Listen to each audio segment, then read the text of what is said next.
Please, tingnu ni ngat tingnu ni her khilai bo tingnu tilum chan ki zoi bo tingnu please lung hang in ven ken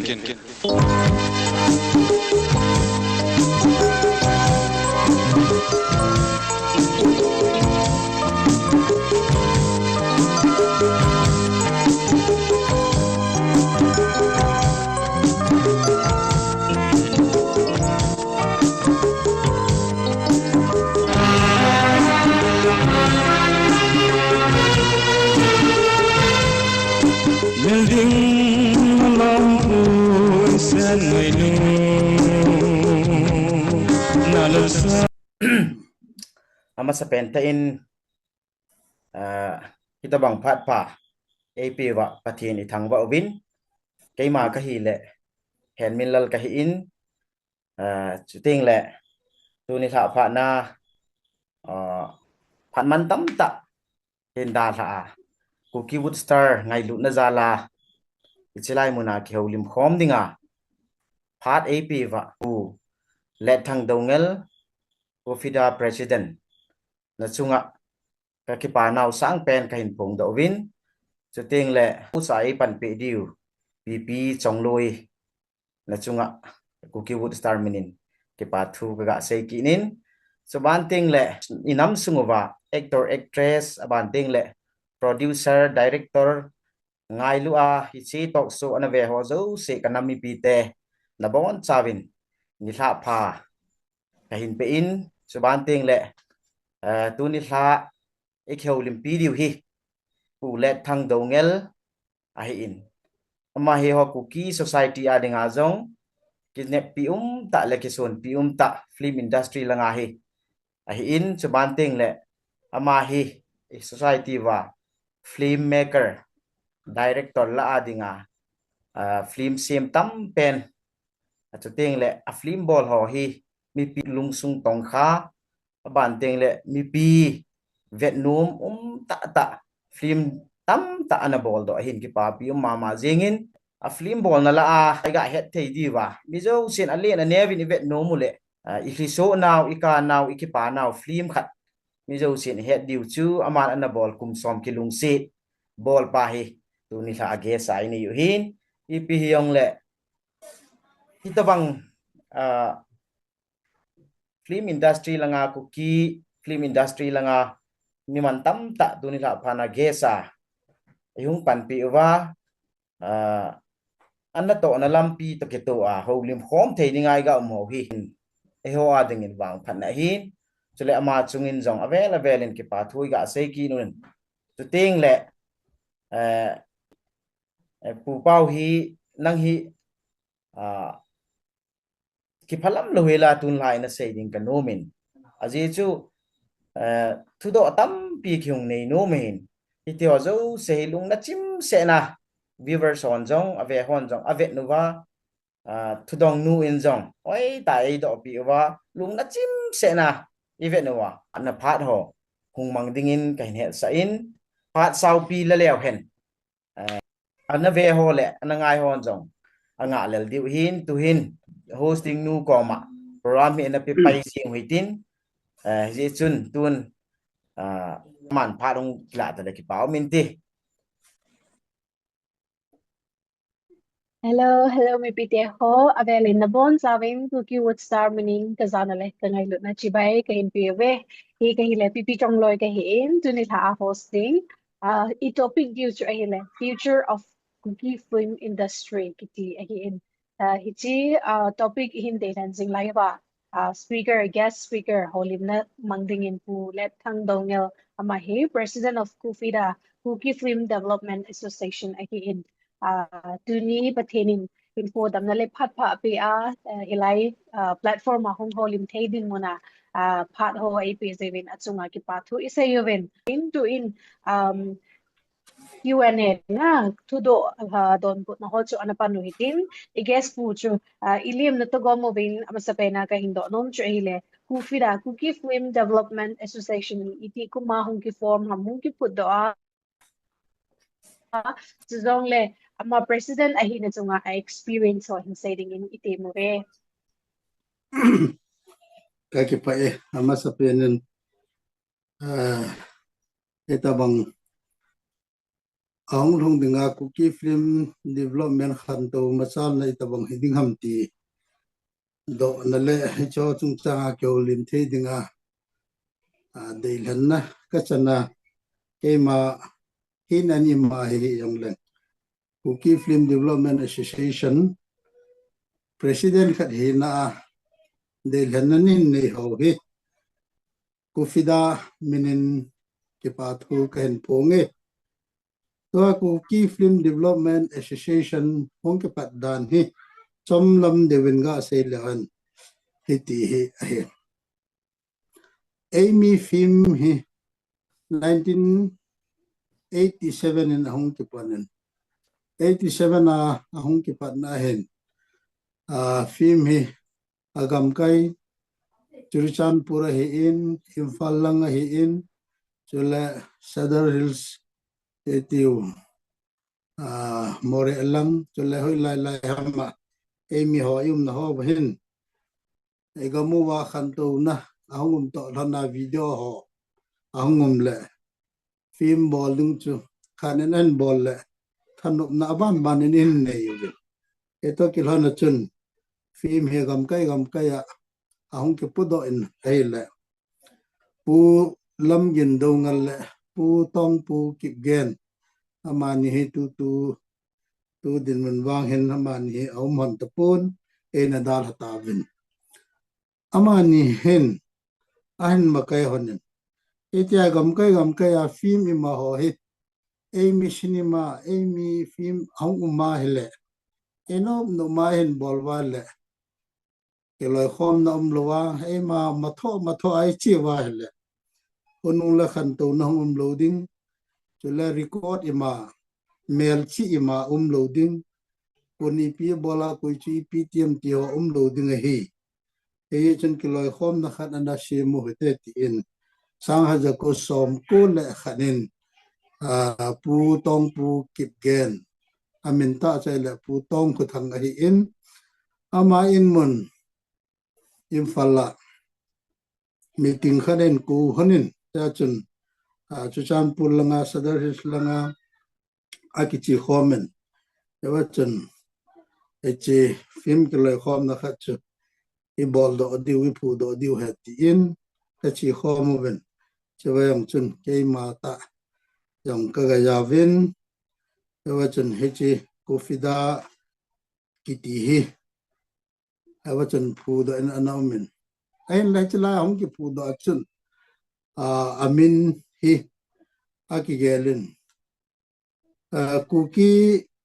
kuki film association iti wapa ham alole pi ham ti minding dan chu za chom chu akiseinan yong la agom su ma seiding achu ho hi tinglang mi te zo chi ki het naw chum chin kuki mizo ti a chu ki he hi je uchun minding jong he chin kuki mizo chikim yutin chikim film development association chifida tiwete tin ke phatsa na anekine yin eji chung sang ha jaku som ko la khana eji film development pa he emia sunga dinga pa hung ke pana ya chu phat chan nam khat hung chia chu kum sang ni le som ni le kum sang ni le som ni le ha ma chung kufida tia hong ki khel thu hin hong ke patna chu chifida tia chung ke patna he chule he jawa ka experience khat nin do pa chele ama sa pena chum Chin Kuki Film Development Association Kim Film Development Association hong kitia Fida hong kitipa ki ball pa chu ko blend ta ne ya ki ball chu ahi in line ve na hel barmalanga ichen na wachun barmalanga ho mi ho chu chin tia langpya ki he Mizoram langa ho mizo tia ki he Manipur hi phala kuki tia ki he even ache kuki mina bawa chi ya ka ki bola hi ya chu aki yel pa na chu he chi hung ki khel pa hi loi khat nam amosa a chi ki khel ga yeng le tia gel jong chu om thoben en la phat so ta le lungyal ni ta he lam ka ya nam khat to ki ho khom jinga chu le executive committee ho jong chu ki to khom jinga chi pha hele kufida hele phazon te ti pa chu lungyal hong ki lia chi hong ki gong do he ti chu ka se do nom he Kufida Development Association ki form dan ki pudo dan chule tuni ge ya achi zamjing dan ho chu ki che chenin chomlam tai ni hin chenin mi poimo ta le mi mantam ta thulela he yu ta khat ni di ka ta sanin pathenin na to hom pi adam ho na molem tu jong le nang dam theina phat theina na pi hen lang na hin po jong sao ta zobe hen ti chu itaw naw hi singe chi hi kufida hong ki form lo na hi ken jong ka ga geli na hi le inam su va e ho chu Bollywood la chi kyum hi la kha mai e jong vi ang hen music video hen lang adang dang jong le in bol le mi te to pi ham bet home the le ki din te jong yung hitawin pathin zalin ikun to win imachal hevin ai le chi kufida hong ki form zawa ko na hi rules and regulations dan le mo tam ta na sim diu ta san ho min na dan ne te hi we na custom culture banga hi kufida jong hi rules and regulations dan le mo ta sanin hi just bong ham actresses silole director filmmaker scriptwriter kiti wahin dan le mo na se mu chu azu yu hinam zui the hinam hilole dan tu ki kala chon jong mom ti rong hi nangma president na hina na lunggel na ngai to sei la chun ki pa min te ka ke pe enge hata ba chu dan la mul chu ki loi khom da khat hi ala dan la mul chu ki nei ki gong te e dan la mul rule and regulation ahilo itidham ahilo la bylaw itidham constitution mong ti hi yang le eman cha ding dan he ana kene pe en ong ki puti la che hele huti ta khauta le piam hi dinga chu dan la mole tampi yang cha ki sempun emi phim bol zo si chu iso pidang ho pau dang ti chu nagalang le mei lei lang ho ti lo adang ho zo si ting lang mi ho zo si chu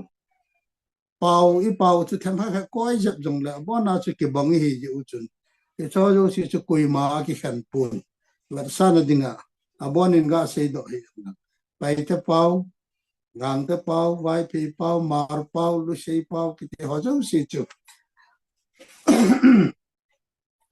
koi ma ki khan di pu e cho zo si to pau chu ke ha tu hi ji chun e ji sunga mi ho chun phim hen bol pu wa le ama ho chu e o ki loi khom na chu za wi jing e chola ma na ngai cha dung ju ya chu hi tho pi pan pi sei khom pi to khom pi chu koi ma khan a ki nei pu e ji ta la na chun ama chun ke e ji ki loi khom na chun zaw nga ta admit hong ki bowling pi ho jong a ki achumen a ki hong de pun yam tia director kha alo la producer kha Allora filmmaker actor actress lesin mi hiya anu mulim thine hentu boin hentu amala choyong cho hi kham khama ne ki dat lut pe a itias tha khana che ana ke koi jing ya chu actor actress yong chu ai lo le cinema thanom jo si chu u fida member hi ti a chu ila jinga le kum aung thon ting le ya chu fida mit u fida mit ti a chu ki su to ki loi khom na chu ne ki bola ai che wala su dan le mol i yong chu ana ki sim lo ai a film production in nei tapat production in nei iti popo adinga igong sele film haran kap do ting le preview bolding ti chu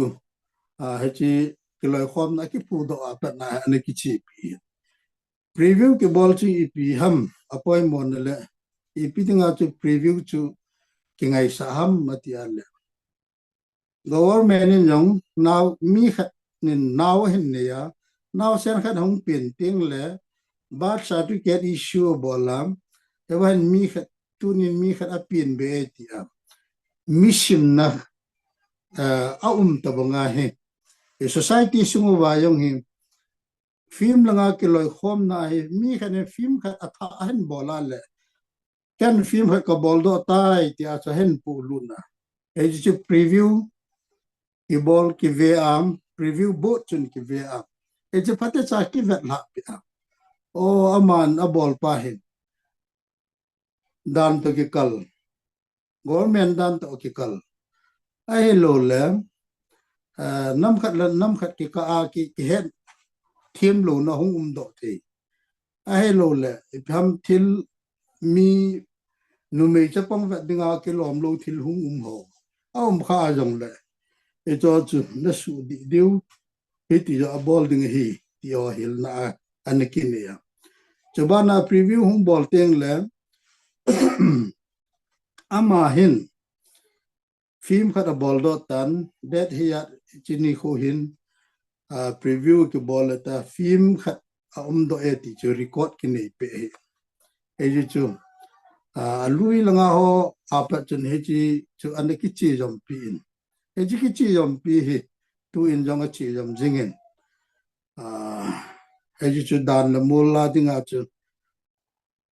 bam apoi mo pin ta khat chin tu yeng jong tu jong hin he chu ki chi pin a hen la phamo asa jap khat ki chela tu lang hen e pe ham le shi de khan to dung zu yu ti de ham pi de ham preview ball lo jong la pi ka ki so the na he ai lo la youtube hian lang ai lo la I tabong website hap koi ding he yong la ka koi the tho na ye I ge la preview bowling ngai sa be se lo hi jan ham khat am min chewang he aphamoin en la chu kiloi khom na dinga chu asen na khotia thil su se hi lo wa nga chu konung le chi kiloi khom na hi ji hen ama dinga aphat mo na yam tam pita amen ai chu kisim na chu jaw ta lo hin record na hi ki ji lut ta lo hin ai chu ama chun film chu bor la mi tam pin ve yong le helaya kiloi khom na ki ji lut na bu ai ki ji lut ta lo hin e chun yam ti into hin film festival ta bong kha chu kofida hin bolding in togun ungkin nei ta han lang hela tu kuma film ya nung lunam ke boldo am ke podo am ningko ma film yar ke podo am hechi kuma chi yar ke podo am hechi lai kuma pana 2010 na pana 2020 ki ka hi som sunga hi film ke bol ho jo si chu hechi festival a he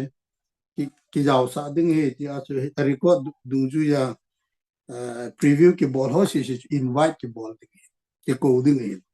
he cho ta banga chu hung jaw khalu pai a hi ta he chu khat a hi chule abana chun government langa ko na yung tabang hamkhat law and order chungchanga dan to kikala boy na khat ne hal lang yung le ama se preview ala lo jiu ba chun certificate ne ta do hin ya chu mo pu ne yung chu ine yo lo ilhai pi yo lo ti chu ke hon yung ka het pi na ve ti a se khom na pa i ma am the ta lo ding hin e cho chan ge ya yung chu mo pu na chu to pe ya chu in Hindustan Film Corporation ailola Northeast ailola Manipur mail hetia ama yon preview ball so ke la so ke ya chu preview wang chu alo thail hela la te ball te ding ngai hin e cho jong him hang pia chun hatana ki sei thovin yong le kala anagyal team khalo preview an ko sa be lo an ho he phamol he jingin he cho chu hata preview lang he agyal kho diwang chu de sa am le jinge he chu dan ho la kha hi in chu ban chun dan la mol hi tu achi safar khat chun farm khat hin farm khat di chu company khat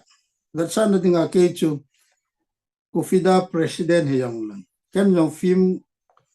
bol khat ka hi chun ken yong niso film katin ke company ke farm khat omen eta bong chun Genia picture omen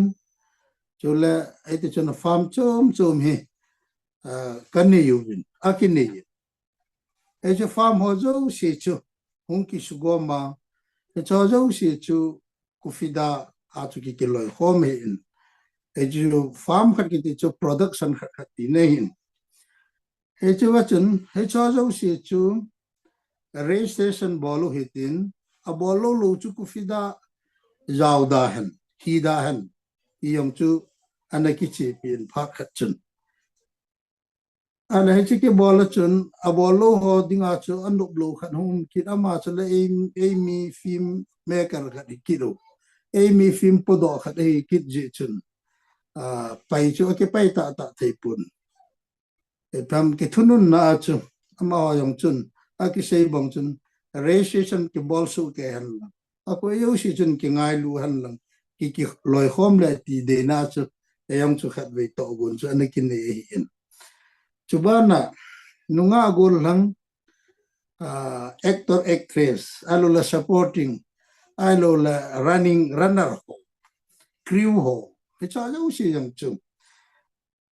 fee malung lu jo si chun membership fee pay han lang e membership fee hin pe se kufida member yan lang kufida meet alola kiloi khom na chum pam khat ake bola yong le jo si chu pan kila khoman ti chu phar khana chu na ki chi pi ki dai ain e cho yong cho aphat na tam pi omen la khana chu aphat na la sin na chu ta chu pe loi khat chun ape lo ya chu ke kufida yong kai pui ikit khat kit thei ye chun tu din munin e cho yong chu ake wo hai ala tu din mona he ipiham eyong cho avelai bol kit deu heti yong cho ki seipun chole miyo se film malung lu jo si le film maker kit yo si chu ufida chu zao jing he ti pa chu ufida ki loi khom na hung ki pu apa na ki chi pi chu hi to ayong chu hi chi ma chu ki chi pi dem ti chu lungye la yong chu ki nei hin el la sei khom na pa chu egam sungu bui hui nun le ya kai ho ji hin akipudo ta theinai pun ina chu meeting ima jong executive meeting jong ki nei theinai pun chule election hong ki bol jo wa chu Fida election ke bol zo nini bo na khana he echi Manipura mel ho to igalo hung ping pai ya chu echi ima hawaye ala executive meeting ke ko thelo chula election na dinga expansion bowling ng ki ball thelo tu ni chana steng yung king nai lo echi ya chu farm khana production khana a producer pa tidam talul a proprietor pa tidam chu executive renga chu tu din muna he ki koi photna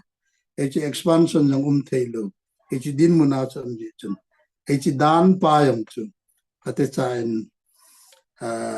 akichi thei pinai pun yung la azang khailam le honung chen ge ya dinga koi ma thet lo koi ma tum bolum lo phong la sang thu a jong i ma gel khan na lo ilung to ta fi ma lung lut jau se le adesna film podo jau si chu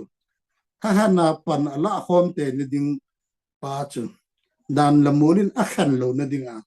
to gun lung gel chu kinei go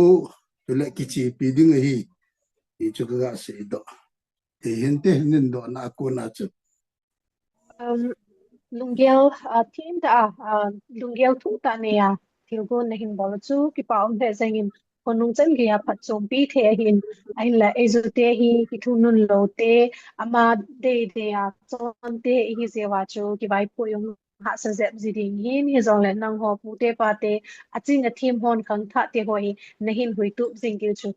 ki team naw le ki team ho naw hi singe personal question gain do no min azai chu inam sungu wa dinga swim movie asim tam pen nahi in tu lai khangai hi nang ho khang sto ki khema ma jai hi ni si pati ma music video ho chom cha cha ho ong ki release in movie jong ya tam ma jai hi ikang tha te ho jong hi pa cha da ong le jeng in very talented and even koi ma Mumbai lang dangin lang chi training gala film school aga chi dong lo hi zong le ahin bolo hi vet nong ta ta nang ho khang la ya movie na sim ho ta tu la ya khang tha hon asim ho hi ichana hi a moral value hi degrading hi ahi lawa hi le iti na mu nang ma perspective no from very personal point of view hin say le chen ka dei say pa ka ge pa chenin do chu thil poi mo ta le hen no ta kha chu a hi en tu a hi film ga bol zo lo ai tan ka tha yo ma si a hi di pu in chu le a ke bol thei lo na a je pen ta he le asun ding ta lo holi nei ta lo hi problem len ta a hi en ala masanga ken bolu tu anin do na pa chu masanga chu fima ke bol ding ting len ha san na tam ta aumin e je tam ta kitile camera jong chu a hoya pha pu in le nunga gol hang ding jong chu e pam still camera me aga kila ding jeng jong mi nervous chia jang pat pana tai umma lim kila khang hi je chun acting ga bola tele thil mi chan het ga tho normal thna ga thoding ti hi mi yong ha sain tele training ga bola acting bol ding dan ai lo le pham kha ga ki zila mi yong ki lo hin e chol la chun chi sei ding al hen azam kai tam piamin he ti chu hi ji chun acting bol ding hi ha san na problem len ta na ki nei ade sana pasal ding chuela tu hanen mel hoi lo pa chu achu minum tala pasal ding kha chu agol lang ding pa chu evena eki loi pi thei ai lo la mel jong hong kiloma phante di khachunang agol hangana panding hi ya isya le aha pun henge nom pai yeng thilha salu yin numei chu ana hain anunga ding epizenam tal hechlai phat chu Christian ihung hiwa him cinema akiti po wala cinema hola cinema ga be hoyong chumin chon she na ngai to aphalowa gyal jing etabang concept hi laita din mun chu he ye chun cinema akitho sa ho ga be hoyong chumin a the na hile echlai muna athwa ga pongding nga mi gatit kiti chu helha sata hin ya chun nunga ha chu amel chu cinema ke thosa la kilomin te phan te iti khat chu ama ko ma chu cinema tho anang na yaw dham eta bang film bol tin nang nunga na panding hi ya chu ama ko ma I seile atha hung nom ta chu example atha hung no phana chu engel nen ko te ko ma ke hon hung sei na binge kiti ega seile en ko te chu anup lo la no ti ala I chai dal ngi ikinam na yo si chu be he chi yong chi me yong chu problem ki tu hin he chi pa din mun na chun tu la ya hin he ti a chu ga sei mala sanga chu heta bang fi ma ke bol go in koi ta bang cha jaw no mal lung lu na ne yo mal in saving ai lo la for mon ki lovin audition ke bowling hi ti ta bang khat ki sei la la min hong lai yeng chu ama ho chu talent ma yeng hi to la minu mi pa ho yong chu masanga ta hong ki hi dan chu ka chanu hilaya chu ajaw sa the wala ama dingam athanop na lampi hi jin tia support in ball minu mi pa ki umta pang phadama no ma no metan echi mi ajaw ding la ajaw lo ding ka mi yang chu ha ta ki hi tele equipment langa camera ke mangcha ding ho mal masanga to tua ho masanga chu celluloid ho chule ki ball jo lo video che le VHS kiti chu video home service ine VHS he chu be chu ki mong hi he chu yong chu a cassette hu quality ni amin normal kharamin chrome kiti kharamin he chu chrome pa yong chu cassette khana chu chrome chu sang le nga manen normal pa chu zeni manen khade chu al sang le nga mana khade chu al zeni man ya chu sang le nga man pa chu ki chu jo lo wa zeni man pa chu ki chu akip ke mong hi ai jo ve ni ta bang reading on bola preview on bola reading on bol ting la scratch jing tracking chi jing hiti khat chu am ai che sum la pa na lu ji yong chun ai che quality hoi chrome yong chun na ki mong jo pin an la tua to hong ki hi na chu ai chi pha la ya chu cinema khat he chi ta bang cassette som langa cassette som langa ta bang chu anaki film khat nen hang pia aki chain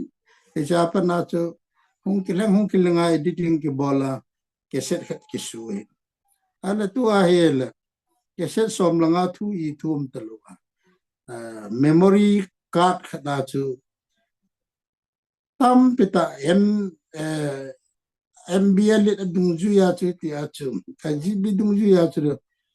memory khat neo khat jong chu GB len ta ya la tam ta akop the e ti chu ki hi na men editing I bol ting le ke wa che le ke ma tan no editing kan na bol ke ma tan kan na kap ji hi ji chu choi ka ha ma jing a picture ajo na langala abul langa ho vet na dinga se review ki bola ki zel ki pe ho ki nga jinga ijel lo pala ki via a hi lo la ki nung zel ki na abul langa la de nu azo na langa la ding su to ding ho bong chu azil le na le a hol le na phat ki sulu chu phatam pita wazo na ki sulu jin tu ayele a picture chu ki muta chu a o jong ki muta chu embens alima o lim jong ki muta eti ta bong chin a che technical lang jong cha ha ten a ki hema ma jingin hiya chu hi chan ge a ki hi ta pa na chu tu langa het bailam be san hel a phat lo na len ta a umit a bailam be se phat chun vela i thuai yong le oi pin ki leng the chu me oi lo chu dili di bolai pa ya hele pha chu me ti chu negligence het chu actor actress on hin nei e ji chu a phat lo na ta khat ai ye chu to video a hi masang celluloid khanga chu hindi te in amo film company len Taiwan noi li sina dinga jong me sang pin loya hong chi phado yong hindi te amo yong chu celluloid da bolin amo di hela 1896 sa chu London na pana hong kisim short film khat he India introduce hong ki bol chu Chwa introduce hong ki bol pa apana chum 1898 hin India hin short film khat Harila Sen kiti pa and direct sana bol short film khat at po do chu India dinga hin film masapen short film hi wanga chu film masapen hin e chama ha dinga ibul phun khat milestone khat na hong pong he chu 19 yong nai lo 1898 ai ale chapana chu film an bol an lunglut piu chu a film je mo yong chu toki apau the hin nai lo music khat ke mo la alim chu chat mei a hin lai ai ba nga ta ga se ama ga se nom chu he 1898 langa film an bol wa chu film bolong umlo London apana khat introduce hung ki bol icha apana panan la pau movies hung hiya hung ki bol ting le joining itabong ham chule itabong chu itiki kama ai lo ipp chu itiki su tu ham ti system a technique pa chu a umme ti pa sa mon a head a gel kho he heja chun tin female bol le kum som thum lang ta lung lu ta cho chu aboi piu ai chi system pa su hel di nom le la panan lo ya chu 1931 kuma chu alam ara kiti amod India dinga the first film Turkey film pau thei masapen film he release and bol 1931 na he film apau thei on chu masapenu film jong chu tua he evil Google ha chi iga numven na hial a joining imaginary line ailo la continuity adi mo omlo he system ajuidan pau chu itu ta ahenju ipin masanga pa na film bol pau chu khat cha ki sumon omlo joining ho film a visual chi dan ho cha bona di sa na omen he chi pgm te alla abul nga chu mi kicha ti chu aki bol hi di nam iti di nam ka head no me ka kizil no me te achi chu a he ho to abol tu langa hi bai wal ta ne iti ho yong chu ku fidan ha ta hi visual pa hi continuity imaginary line cross iti ho hi pa ta cha visual pa ha adi ding hin na sata ke puna training yung ke bol pia ki puihin baya sa be se parba yang hai sa be se parba anna no makawa shuto anno no kawa bol wala abona imaginary line yung ke iya chu ahiding bong so do thein gatsan dinga lekha jem ki jihan lang spelling chu head wanga chu inom na ke peter ki ko han lang inom na small letter ki ko han lang full stop comma inom na ki ko ta han lang hele min hi lekha hi chi thusim chu hin simta han le mi boy di chu athu chu sim do ding ai wa chu mi no pha chu chita bong chu su iya chu ki ho phat ki tile ai chi film hong ki pu ti hong ki bol do ti la ai mi film hong ki pat til jenga yong chu ai cho chen na sata mi ma so chun an ki boy pi an mail ho ko ma ki chia mail ho ko ma chun line cross imaginary line continuity i khamai ki poi mo sa an ki bol hin to hin now te ho chapong ho cha te now te ho hin ano no ma ka mo ano no ma abolo ala thin na china mel hoina wang chele hoya masang la tua chu itik ba ka ba dham a melu yong tu na hoi thevin thim yong thevin acting a ball ho jong tham mi chan tabang bonga tho do the mi ball bonga ball do the pau hen lang i pi yong le na wa ta nam tan chu ka ki pa pi pha ka se ai wa nga chu thil jo si systematic ta achi ding pa he poi mo hen le khabu yong chu mi yo sin ji the yong le agul tup dan chu a preference hen lang ip yong la page number pi di dan lang he yong le e cho chu min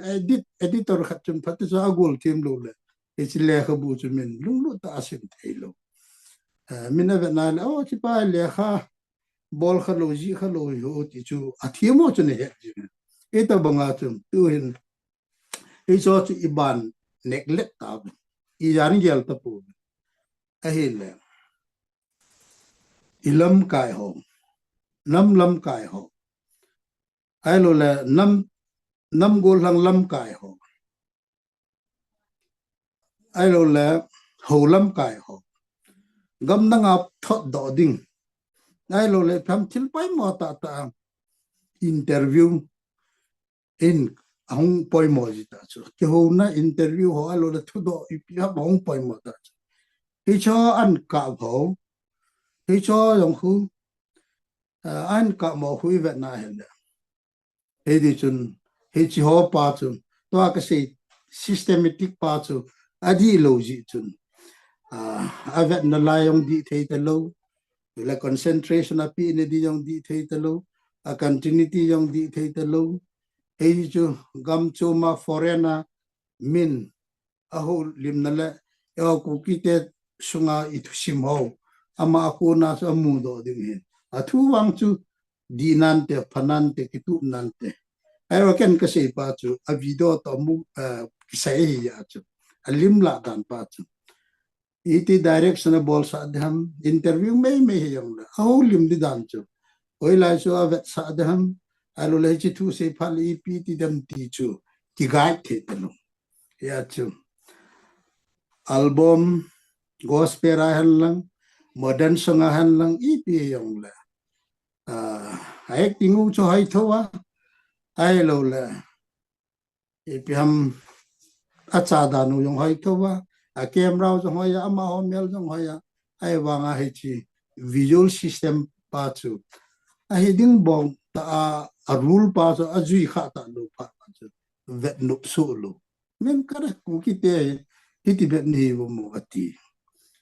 he chi ding da na chu ha ta he to ai pan kila ku fi da jong akum makuma chu workshop film workshop hong ki bol tu pe a chu mi hi koi hi yong le lung lu nan ne ho he ayaw dinga ha ta hong ki tim ma hong ki bol pun ta hong ki bol hin ain la cho hin ipham koi mayu sin ลงรุ่นนั้นยังเลยอีก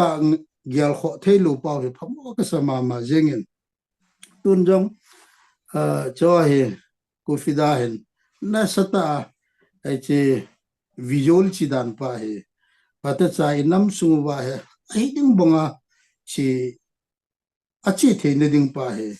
น่าสตากี่เกี่ยวข้อตายงกิตุกจึงเปะเฮ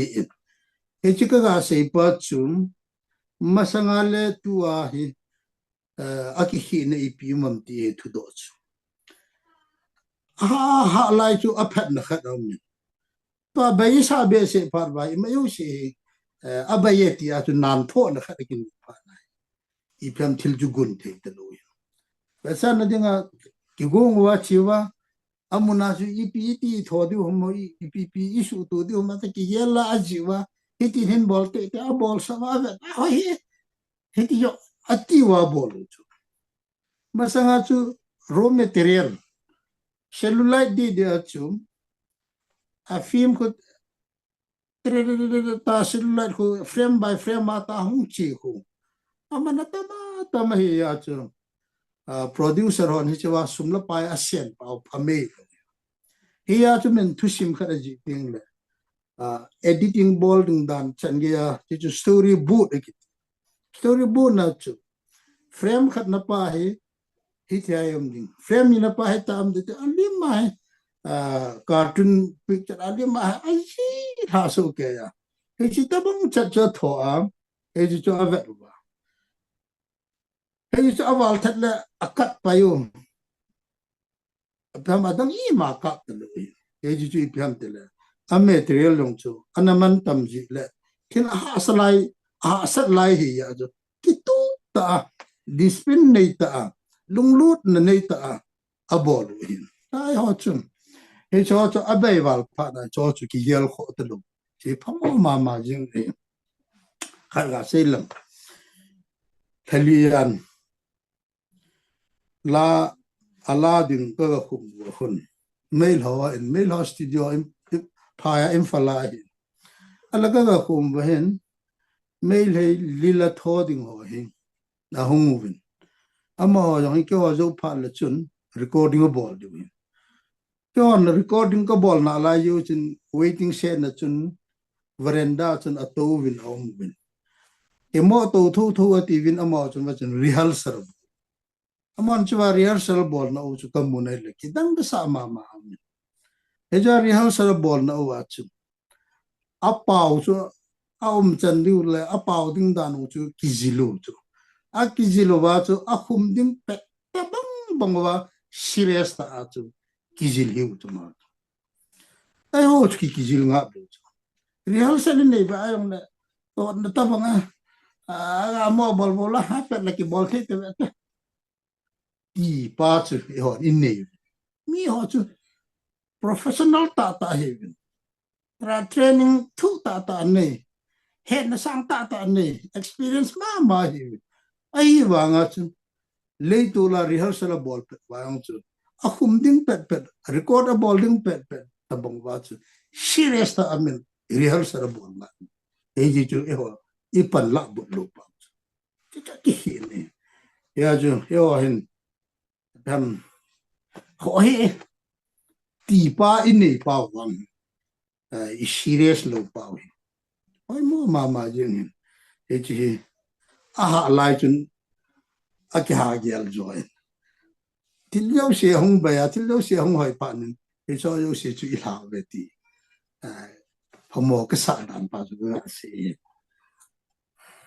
short walam ka se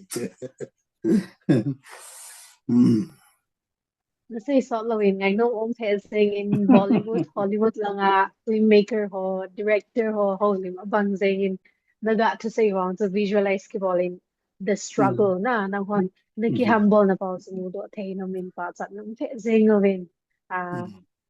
like he ka ko host pa in personally question for kat ni do no le ma jong phat ga ping